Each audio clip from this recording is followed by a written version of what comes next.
Welcome to Politics Done Right. I am your host, Egberto Willies. This is a progressive program that will take the mystery out of politics. This is the program that will encourage you to make sure government becomes we the people.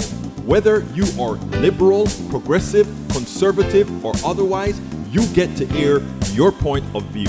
We are an independent media outlet that, unlike mainstream media beholden to corporations, we only owe allegiance to you.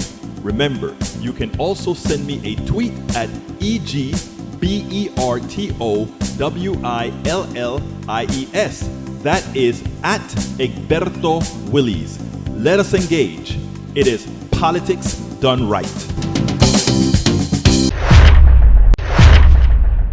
Well, folks, welcome to one more edition of Politics Done Right. I'm Egberto Willies, your host. How is everybody doing? Happy Monday, happy Monday. Thank you all for being here.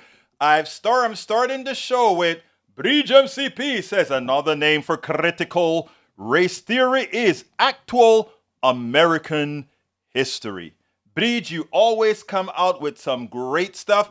Thank you so kindly. We have a very, very, very busy show today, so I'm going to get busy right away. Paul Fleming Sr., welcome to Politics Done Right. He says, I guess our Republican friends will be watching CNN because Trump will be having a town hall May 10th. I won't be watching. I will watch it for you, my dear brother Fleming. Lee Grant is in the house. My brother from the other side. Love him. Lee Grant, how you doing, my brother? Bridge MCP. My sister is in the house, as well as my sister Alistair Waters, as well as para ver, Michael Rudnan is awake. May Wood is in the house away. He says, good afternoon, everyone, and happy Monday. Also, happy May Day. And of course, Bridge is the Paul Fleming. I got Paul Fleming. If anybody that I missed, let me. Wide Awake is in the house. How you doing, Wide Awake? My woke sister or brother? I am not sure. The name doesn't give me a gender. Does it matter? No, it does not. Welcome to Politics Done Right. Let's start with Bridge. Bridge says there have been 6 mass shootings in Texas, including this in 2023.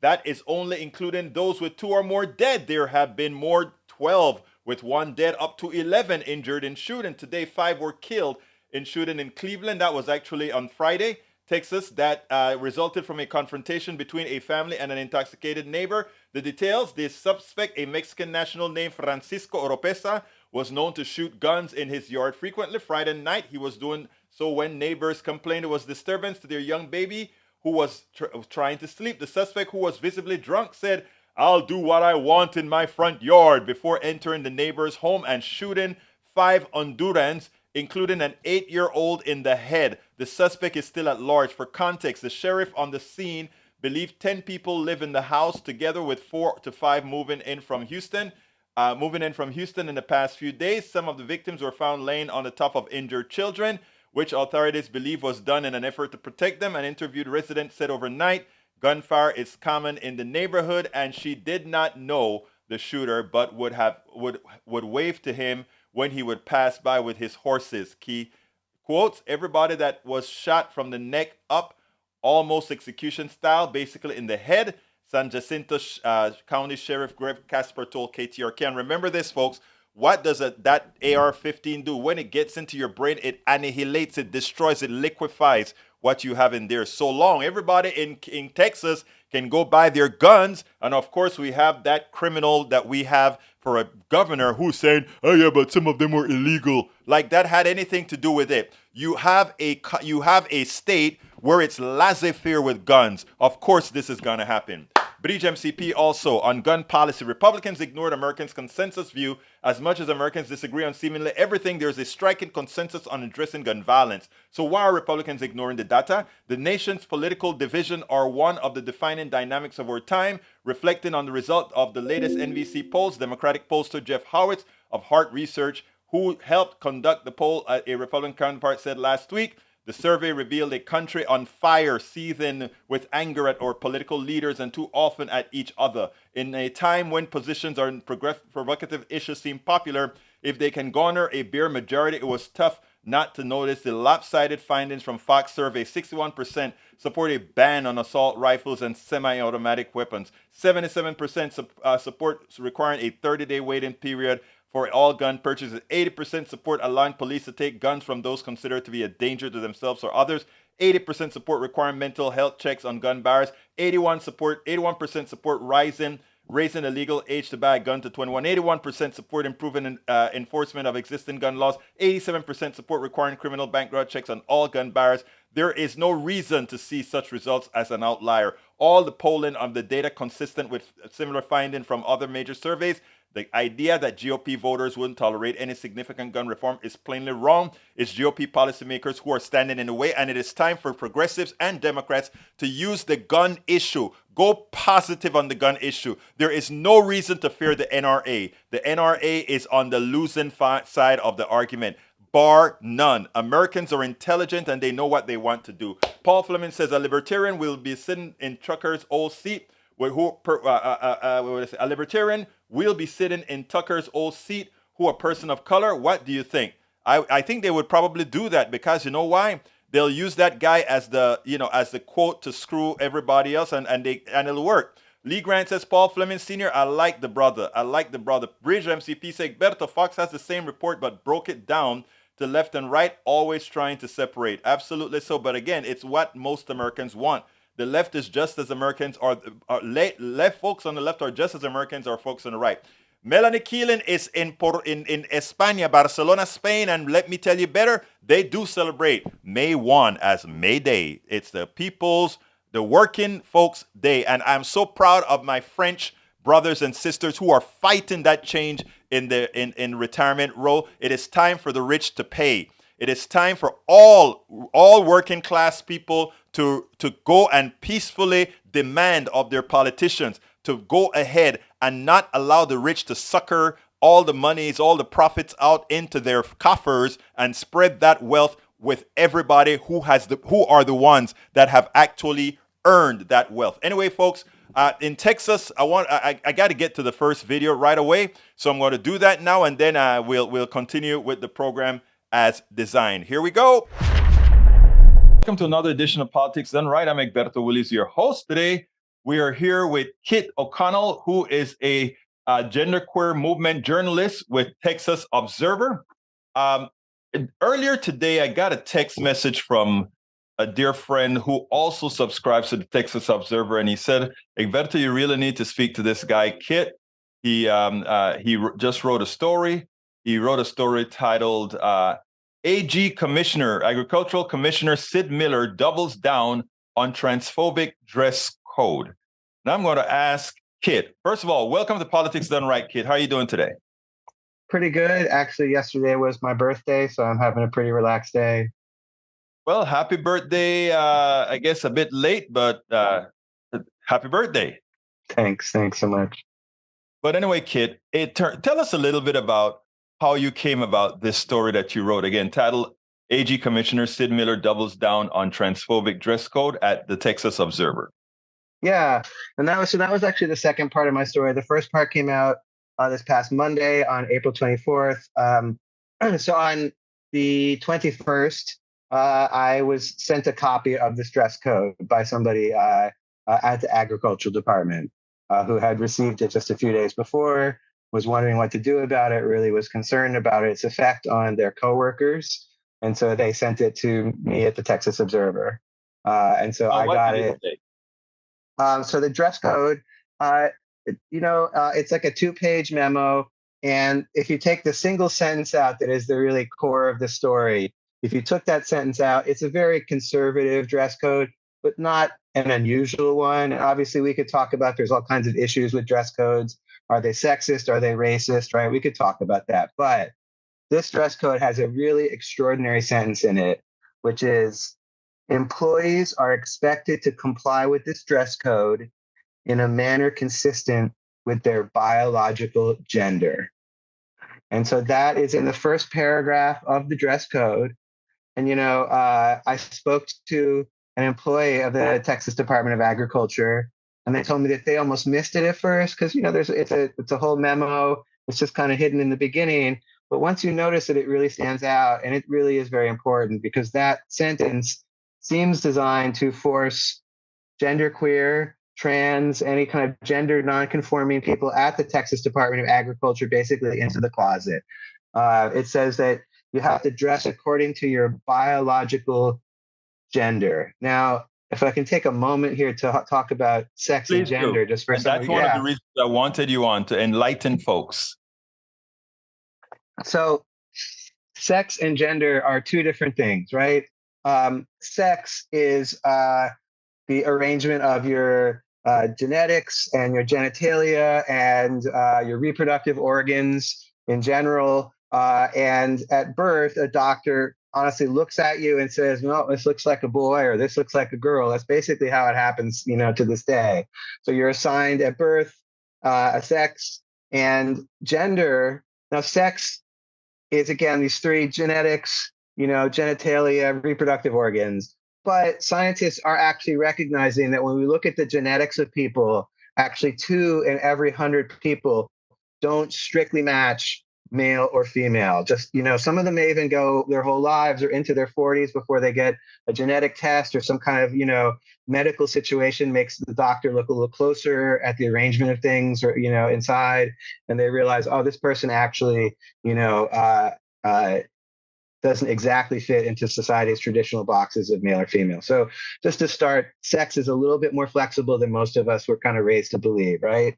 But then gender is kind of a whole social construct that's put on top of sex.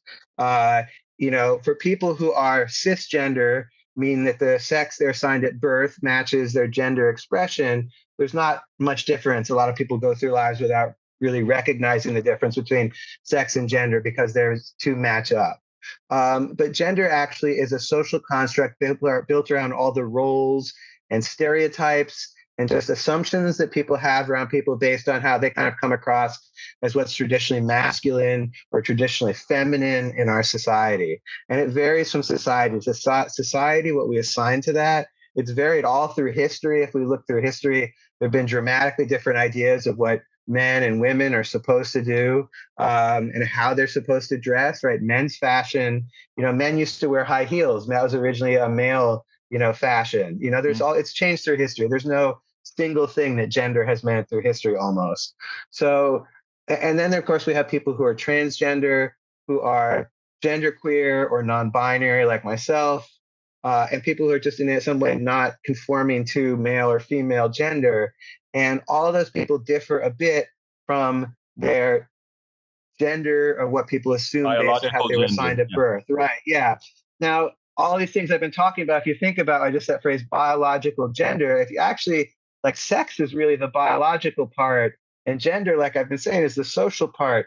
So biological gender is kind of this made up phrase that doesn't really mean anything, or maybe it means whatever Sid Miller, the agriculture commissioner, wants it to mean.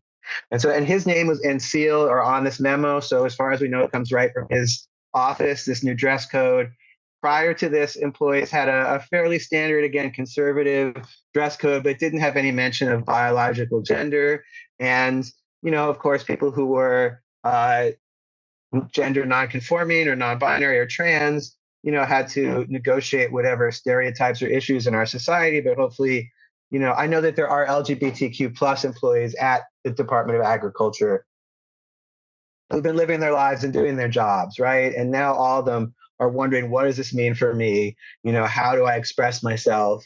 I'm sitting here talking to you. I'm wearing a dress, today, and based on the sex I was assigned at birth, the gender I was assigned at birth, assigned to male at birth. I don't match that. Does that mean that I would get in trouble if I wore, a tasteful, knee-length dress to this office? Because it does say that, women in this dress code can wear pants, but if they wear, dresses, they can't be too short. The skirt can't be too short. So like if I have this dress on, would I be getting in trouble? Would I get fired? My office that I go into, the Texas Observer, people there are accepting of me as who I am, as someone who's not cisgender. And so if I show up in a skirt one day, no one looks twice, or they say, "Hey, that's a great skirt, Kit," but no one's going to get me in trouble. It's not something I have to think about, fortunately. And a lot of workers these days, happily, are in offices that are accepting. And I think up till now, even many of the offices at the Department of Agriculture, probably depending on where they are, we're accepting of them. And this dress code throws that into disarray. I was the first person to write about this on like I said, on Monday, but since then the media has been um, responding to it and repeating the story. And a few of them, we weren't able to get a comment from Sid Miller or the agriculture office, but a few of them have And you caught still up. haven't been able to get to him, right? No, I've tried multiple times. I've called their press contact. I've been trying polite emails. I just would like to ask some questions of them, but they won't respond to me. But they have, I think, he's had some press appearances, and he also came on our local Spectrum, cable news Right. recently, and he's been sort of defending it and saying basically that this is just about professionalism. And again, if you took that sentence about biological gender out, you could look at this dress code and say, okay, people were working from home during the beginning of the pandemic. Now they're back at the office, and the people are saying, hey, it's time to dress, back in your suits and professional wear, not in your casual wear. And Right. Whatever, that's their right to say that as managers, right? We can talk about that, but that's not unusual. A lot of people are getting probably some kind of form of that dress code, like, hey, you can't wear pajamas to the office. But so that's what Sid Miller's trying to say. But then he's kind of equating it. He's saying, well, the way he's phrased it when he's talked to the press is that if a man in a dress, so already we have problems. This is not. Well, Kid, he's using the terminology that's being used right now to inflict, to attempt at embarrassing the LGBTQ community. It's like what they did to to Zephyr in Montana, or what they've done to others. There's this drive to attack trans. There's this drive to attack LGBTQ folks, even in our own state legislature, where they're going crazy with this thing, as if they want a particular talking point to rile up people. What many don't understand is, while people felt freer to come out as who they are. These are things I had to learn myself. People feel freer to come out as who they are. This is nothing new. I mean, from what I understand, even back in the days of Judaism, in those days, they defined it as the 7 genders or something like that several millennia ago. Am I correct? Well, all different societies have had different ways of handling it. There's not a universal way, but certainly, yes, people who don't fit within the strict role of male and female have existed all throughout history. One thing people have compared it to often is left-handedness, where for a long time people were punished for showing their left-handedness. Right. And then as soon as they stopped punishing them, suddenly there were more left-handed people. Now, there wasn't like a mutation in the human person that made us have more left-handed people. It's just people stopped having to hide that side of themselves. And so what we've seen is that, in a similar way, especially among like younger generations, happily, there's a real acceptance among, like the Generation Z, for example, they are extremely accepting of each other on the whole, gender divergence, of gender nonconforming classmates and friends, family members. And so more of them have felt free to come out. And there's also has been, not perfect as we know, but a general opening of the doors of sort of acceptance in some parts of society. The Republicans are trying to close those doors again, but there have been, up until relatively recently, teachers have felt okay about saying it's okay to come out in my classroom. This is a safe space. And some of them even for a while felt safe talking about their own same-sex relationships in some educational settings. Just like a straight, teacher might talk about their spouse, same-sex people talk about it, and that just increases acceptance. It makes people feel okay. Things have, unfortunately, the Republicans are really trying to push about this. There's a real, you use the word embarrass, and I just want to gently correct that really it's about trying to make it so trans and gender nonconforming people can't really participate in society, that they don't feel safe being out and being out in public, whether that's limiting access to bathrooms, restricting how we dress through so-called drag bans, whether that's restricting what teachers are allowed to talk about, whether they're allowed to offer some things. I heard about something really extraordinary that happened in Houston just over the last couple of days that I think shows how strange things have gotten. Some students, this one came out in a local paper in Houston. I'm sorry, I don't remember the one right now, which one it was. Houston Chronicle. Yes, thank you, Houston Chronicle. But they were going to go to a play of James and the Giant Peach. And in that play, there are many characters that are literally insects, like talking insects that are, friends of James inside of the giant peach. And because some of those insects, their gender in the book differed from the gender of the actor inside the costume, there was pressure on some of these schools who had to cancel some of their school trips to go see James and the Giant Peach, which, is not some new radical left, piece of literature. It's something that's been around for a while and has, I think, fairly basic values that I thought we all used to accept, like friendship and working together and overcoming adversity, things like that. But here we are, now we have to worry about what's the gender of the insects that our children might see on a stage. It's very, very far from what I thought, things were going to be like.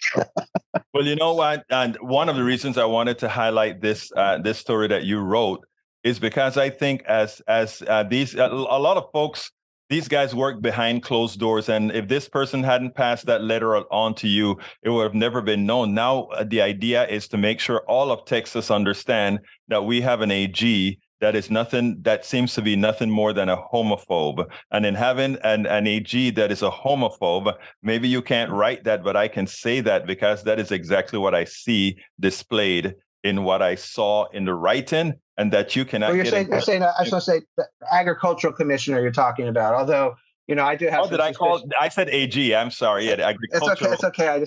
Agricultural commissioner, which we do sometimes shorten with ag, but I don't want to confuse people with the attorney general, who we'd have to have a separate conversation about. So that's a long conversation with the AG. Yes, I know, absolutely. But yes. So there's but I mean, people, if they want more evidence, they can just go look at Sid Miller's Twitter, where he's been tweeting up a storm over the last week or so of all kinds of homophobic stuff.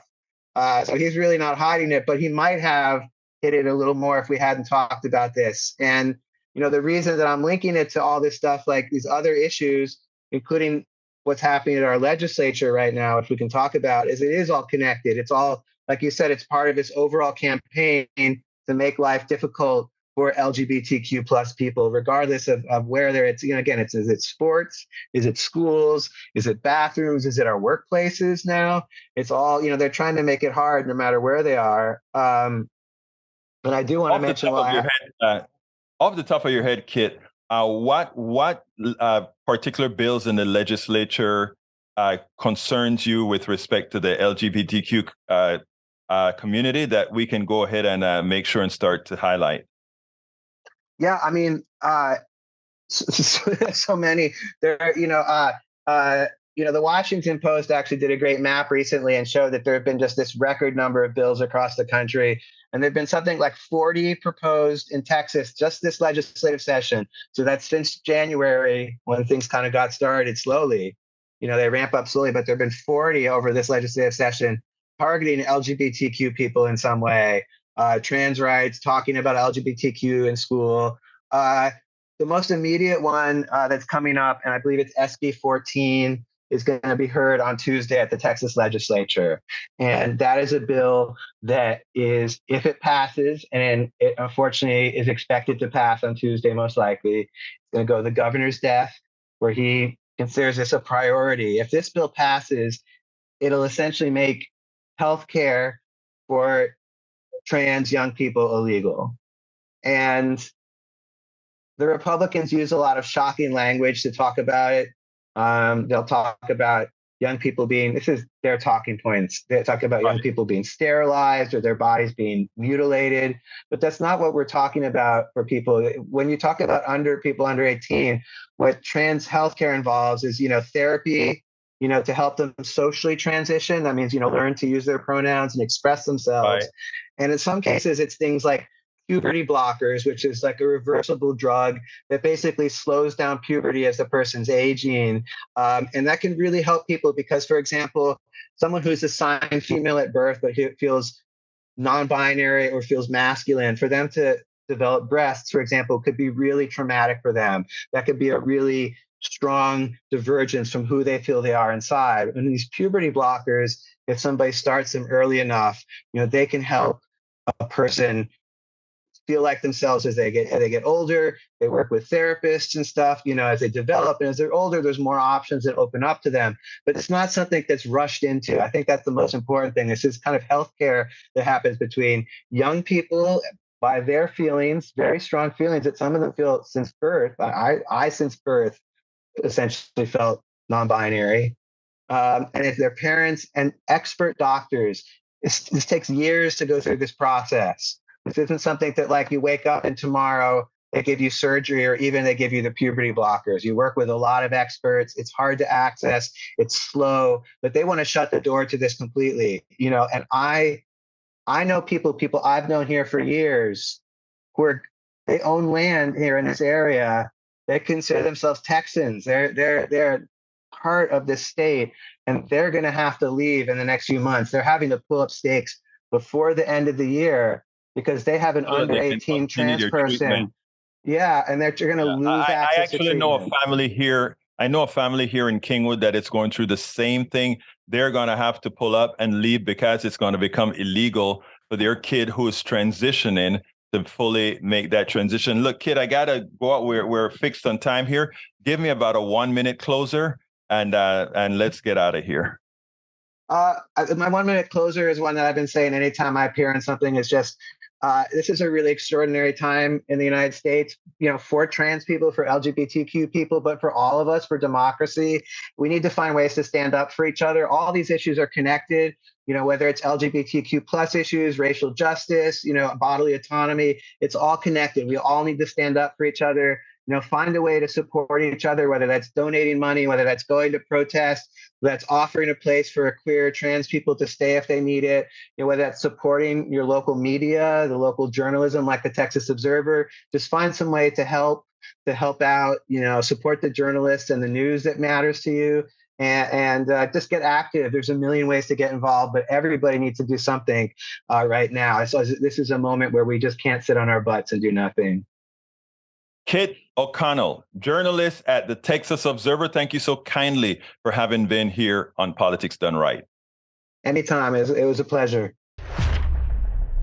Absolutely. So it was great speaking to Kip. When John sent me a text saying, Egberto, you need to contact this guy.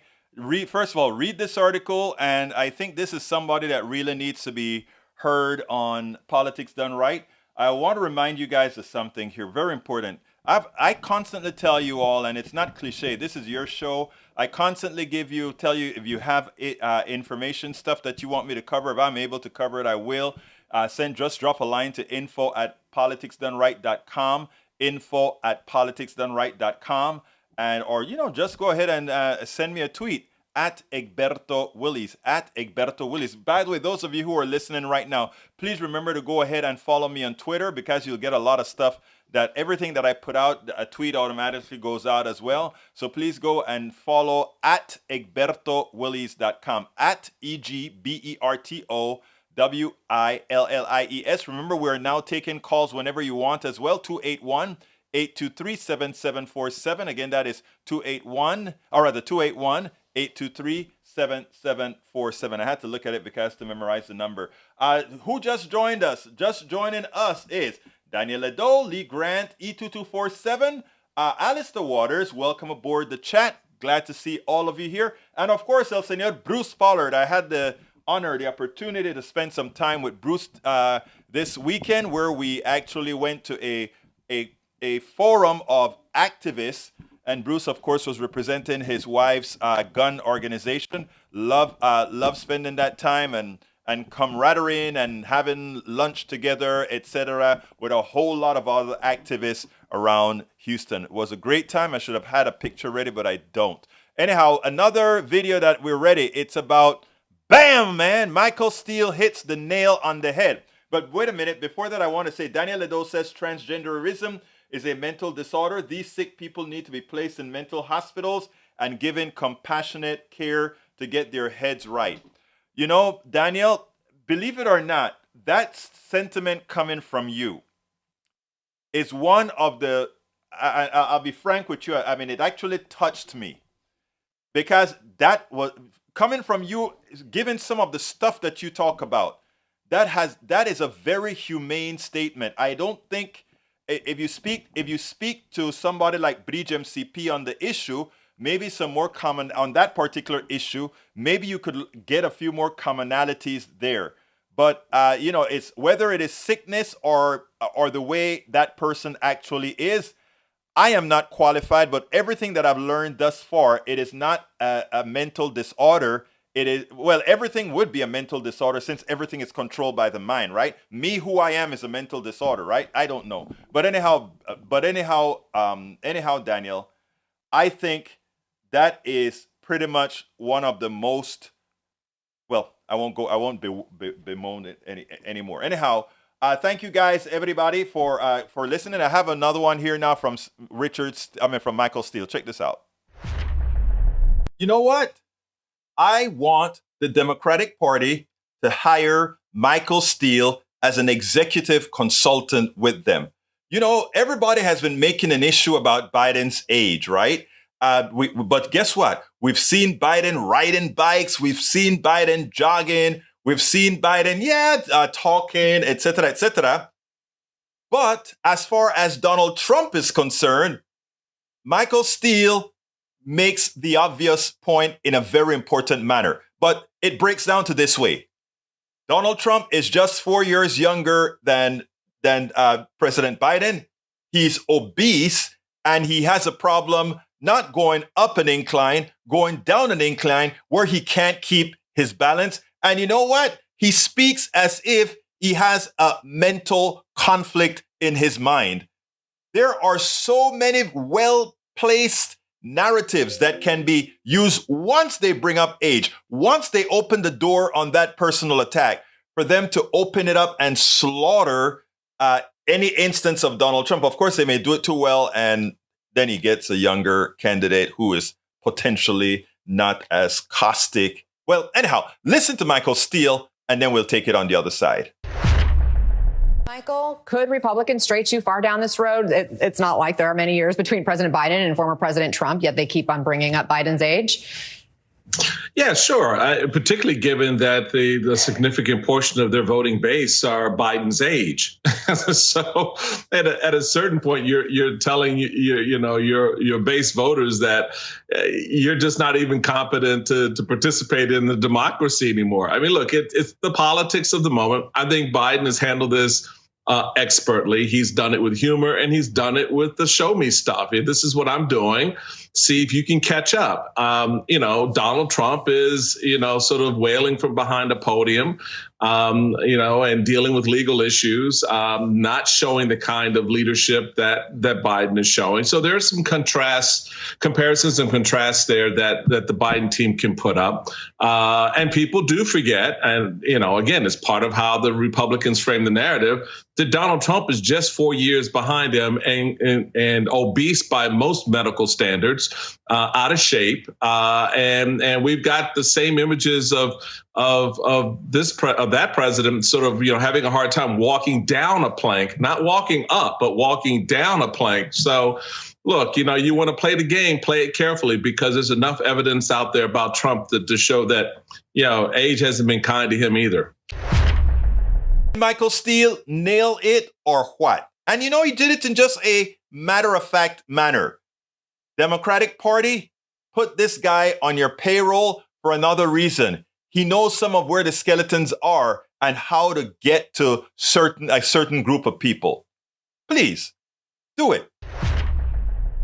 We spend a lot. Please, do it.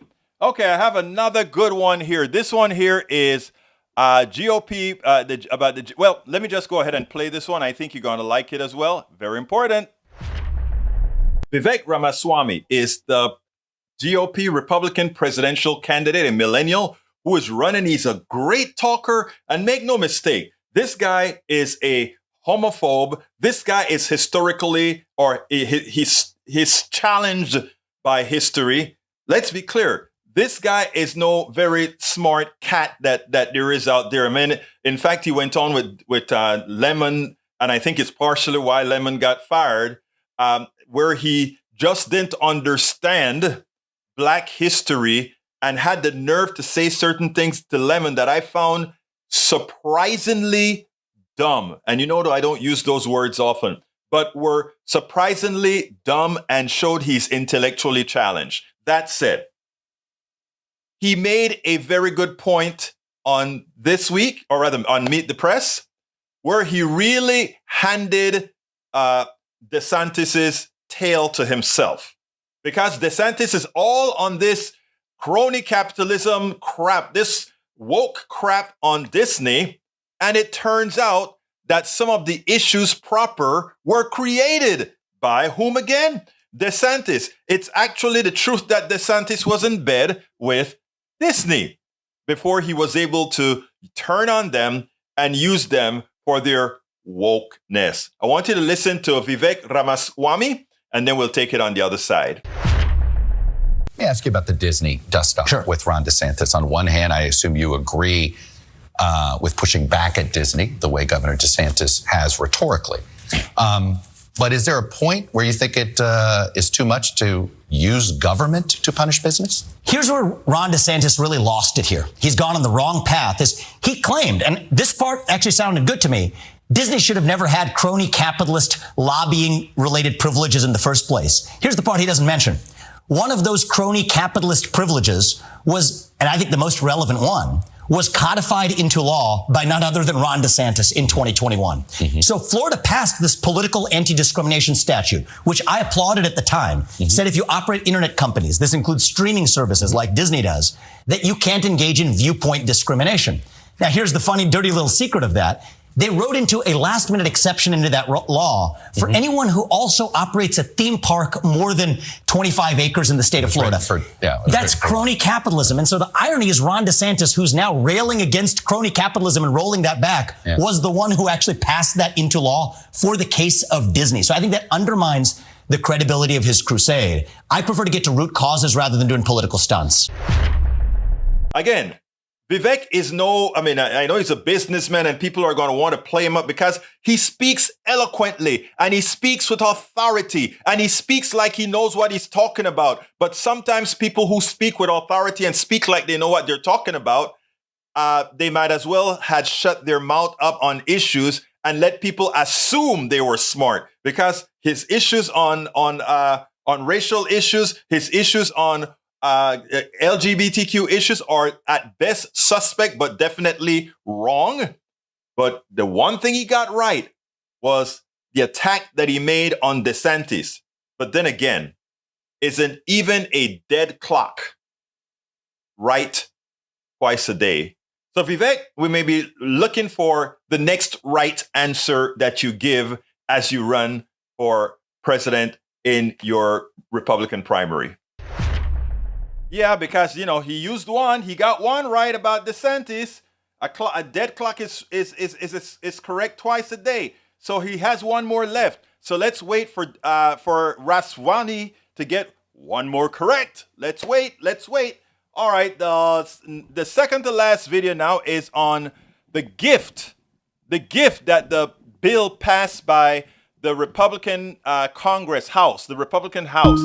They gave a gift, and I hope people understand that it was a gift that was given. We hope that is the case. I want you to listen to this, and then we'll take it on the other side. Republican Majority Whip Tom Emmer appeared on State of the Union with Dana Bash today. And when he spoke about the debt ceiling, about all the cutting that they did, he doesn't want to call them cutting, but in effect, it is cutting. He ended stating, when Dana gave him a way out, are you saying that you just put this bill up because you know it's going nowhere? And this is what he said. Nope, we want this bill, and it would be great if this bill becomes law. What this means is this is what should be used in 2024 to really make Americans understand. These people put into office, this is what it means to the middle class. This is what it means to the poor. This is what it means for the working class. You will be cut as we continue to keep the tax breaks, as we continue to keep the military spending that just favors the wealthy it means that is what you get. This statement and other statements from these guys should be used around their necks to ensure Americans understand why. Let's listen to it, and then we'll take it on the other side. Biden, as you know, is still saying he is not going to negotiate over the threat of hitting the debt ceiling and a catastrophic default. He does say he is willing to negotiate separately over spending cuts in the nation's budget.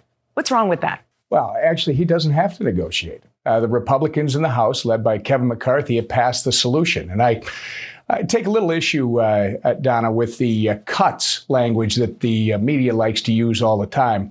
This is a transformational bill. It would limit spending. The savings in it would be close to $5 trillion over the next 10 years. They keep calling these cuts. This is really spending reforms that will put this country on a better path. And by the way, prevents us from defaulting on our debts. It can be the same thing at once. There are reforms, there are savings, but it is also cutting in several ways to get there. Let me just quickly look deep inside what you did get passed this past week. The bill would cut all non-defense discretionary funding by 22%. That is a lot of money. And I want you to look at what the administration said it would mean just for your home state of Minnesota. Thousands would lose food, they say, rental assistance. They would pay more for college. Outpatient VA appointments for veterans could be cut. This will make a big difference if what you want, this bill, actually would become law. Big difference in the lives of Americans, especially those living paycheck to paycheck. What do you say to that? What you just said is just not true either, because you should scrutinize what the administration is talking about. What we did was you go back to FY22 baseline budgeting, Donna. The cuts that I just laid out came from the administration. This is what they claim. You're saying that just is not true. And this is a hypothetical, theoretical question, because what you passed, as we said, is ultimately not going to become the law of the land. But these are very specific cuts that they put out there. I would hope this becomes the law of the land. Kevin McCarthy and House Republicans have given you the roadmap of how to do that. Okay. Just take the bill we passed last week, Dana. Make it law. He wants to claim that it's not a cut because they're going back to the 2022 budget. Here is the big lie. If you have 10,000 people that are on retirement, and every year you add another 1,000, if you do not keep up with the growth of those that are retiring, minus the growth of the people who are entering the workforce, and at this point of time, because the baby boomers are at their peak, it means that it costs more. Even given the people no increases, it means it costs more. It is a cut because as more people retire, as more people are rightfully qualifying for the support level that they have, what the Republicans are asking everybody else to do is to take a cut as we bring more people into the system that have earned their way into the system. This should be explained the way it needs to be explained, and they should be paying for cutting what is mostly the food and support to the majority or to a large percentage of mostly their constituents, the Republican current constituents. Let's go ahead and make them into progressive constituents now. We should make them into progressive constituents because, I mean, their own's hurting them.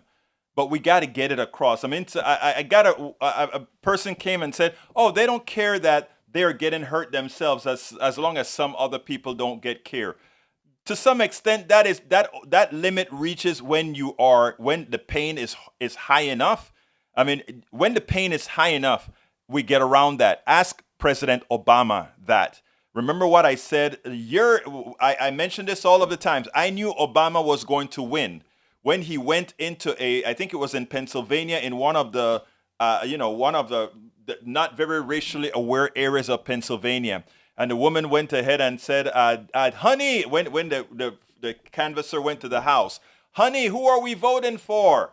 I don't know why she thought she had to ask him, but then he shouted out, honey, we are voting, things are bad, right? We are voting for the N guy. When things get bad enough, people go against their prejudices. They go against their natural being, and then they select what's best for them. So don't think that if things are getting bad enough, and they are in fact getting bad enough, people are going to come to their senses, even if it means that a lot of times going against their own ideology. That's where it's at, brothers and sisters. One more video. Tucker Carlson. This is a short one. Well, another four change. Check it out, and then we'll take it. En el otro lado, everybody knows that Tucker Carlson got released from Fox News. And you know what? One would think that, oh, maybe there's a little bit of shame there or whatever.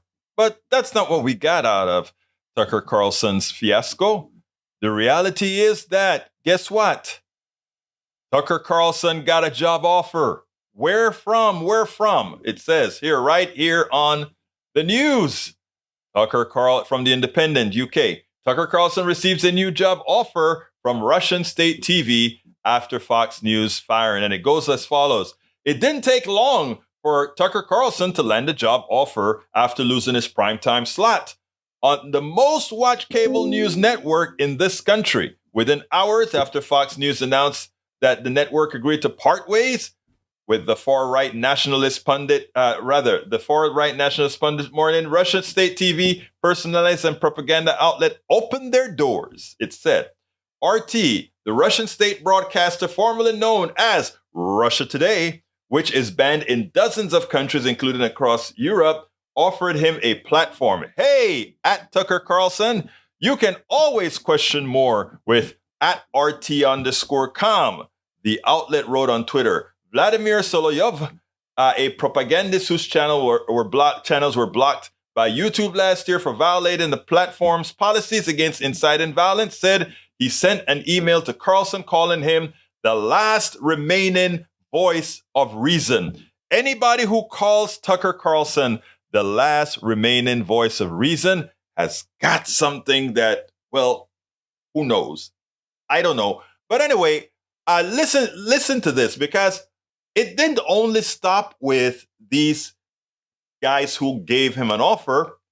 It actually made international news where not a prime minister, but a very important officer in the Russian government actually commented on Tucker Carlson. He actually commented. Listen to this, and then we'll take it on the other side.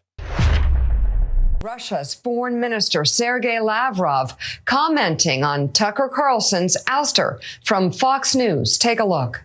Perhaps it would be useful to consider how things are with freedom of speech in the United States. I've heard that Tucker Carlson has left Fox News. It's a curious news. What is this related to? One can only guess, but clearly the wealth of views in the American information space has suffered as a result. I mean, Richard, it is extraordinary. It really is. I mean, you have Russian television offering him a job as soon as he's fired. Now you have the Russian foreign minister talking about this situation, and we could laugh and roll our eyes about it. I don't think it's funny. This isn't a laughing matter. There are journalists here that, well, not journalists. There are people who put themselves out as journalists who have newsletters. Who you read the newsletters, they are literally picking up Russian propaganda that's spread from the Kremlin and publishing it for American audiences and finding receptive audiences on the far right and the far left. Basically, anybody who hates Joe Biden are just lapping all of this Russian propaganda. Well, they're holding a Wall Street Journal reporter. Yeah. Look, true, it's going on. The good news is that at the moment they're still at the margins. Russia's not winning the war either on the battlefield, much less in throughout Europe or in the United States. My question to you again is: imagine if this had anything to do with a Democrat that happened to be palling around with the Russians. Imagine that. What would they say if one of the stars went to RTTV, I think it would be problematic. So you have to ask your question. Well, you don't have to ask questions at all. We know exactly what the Republican Party stands for, and it is everything that Tucker Carlson stands for. And as Americans find that out, hopefully they will act and vote accordingly.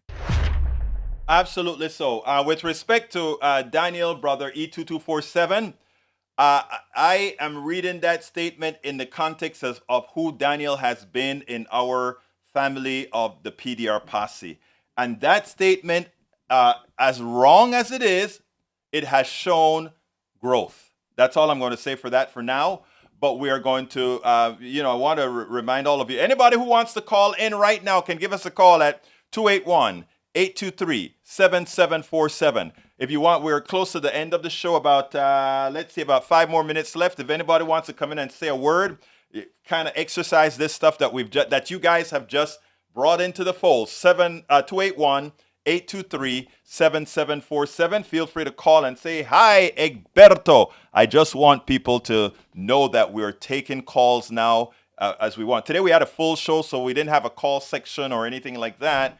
But I wanted you to know this is something that I really wanted to prepare perfectly well for you guys. So if somebody calls in, we'll be ready to go. Those of you who are on YouTube right now, again, those of you listening, you can call in. Those of you on YouTube right now, please feel free to click that join button. Support us, making sure that we can continue to give the progressive narrative. And not only that, but we have a lot of conservatives in our fold as well. We're not asking them to become progressives. We're asking them to listen. And when they go into that voting booth, vote their interest.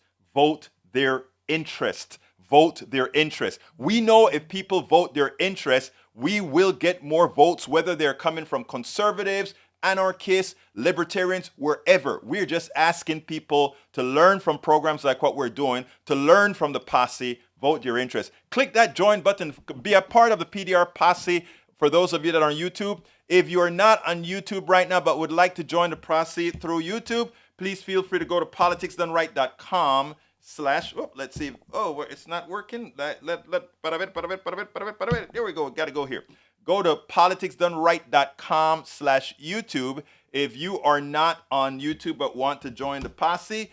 Likewise, you can support us by joining us at PayPal, politicsdoneright.com/PayPal. Help us support all these things, including these calls that we can now take and all of that. This is your program, and as you can see, the show that we had today, let me just throw it out there. The show that we did today with Kit Connolly was brought to you by John Cotter. John, one of our PDR posse members, he sent me a text and said, Berto, this is what this guy has written, this story that I hadn't seen in the Observer. We need to cover this. If you can interview this guy, you need to interview this guy. I found the guy, called him up. We got an interview going. This is your show.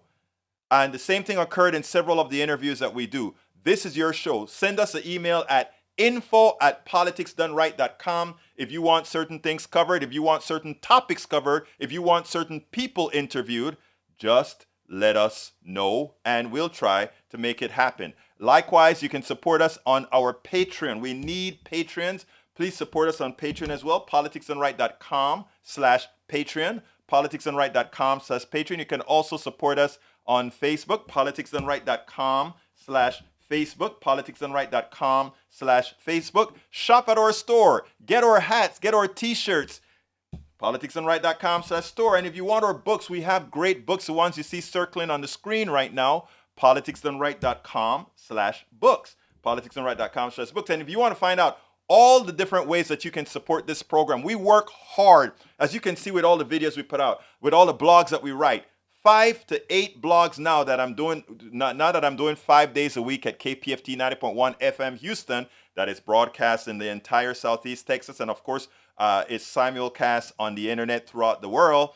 Politics Done Right at 5 a.m. in the morning. So if you are up, or at 6 a.m. in the morning Central. So if you're up 6 a.m. Central and want to get on air in Houston and elsewhere, give us a call. You can go ahead and just go to politicsdoneright.com and find out all about it. And again, the all-encompassing place to know how you can support this program, and we need your support to keep doing what we're doing, is at politicsdoneright.com/support. politicsdoneright.com/support. Again, feel free to call in at any time. 281-823-7747. You want to tell me something? You don't like something? Let me know. You love something? Let me know. You want to tell the audience something? Call us, email it. It is your show. We got to get out of here, folks. My name is Egberto Willies. This is Politics Done Right. And by the way, I will read all these the messages that you have here. I don't think there was any of them that particularly needs me to read out. I did E2247 because he wanted to address something that Ledo had said. Carl Cox, cooperatives and conservative neoliberals want anything that doesn't benefit their puppet masters. Again, a lot of this is learning methodologies. We'll get there. All of us learning together, we'll get there. My name is Egberto Willies. This is Politics Done Right. And you guys know how I'm going to end this baby. I am what? Out.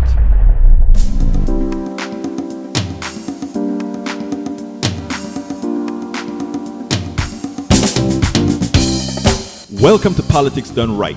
I am your host, Egberto Willies. This is a progressive program that will take the mystery out of politics. This is the program that will encourage you to make sure government becomes we the people. Whether you are liberal, progressive, conservative, or otherwise, you get to air your point of view. We are an independent media outlet that, unlike mainstream media beholden to corporations, we only owe allegiance to you.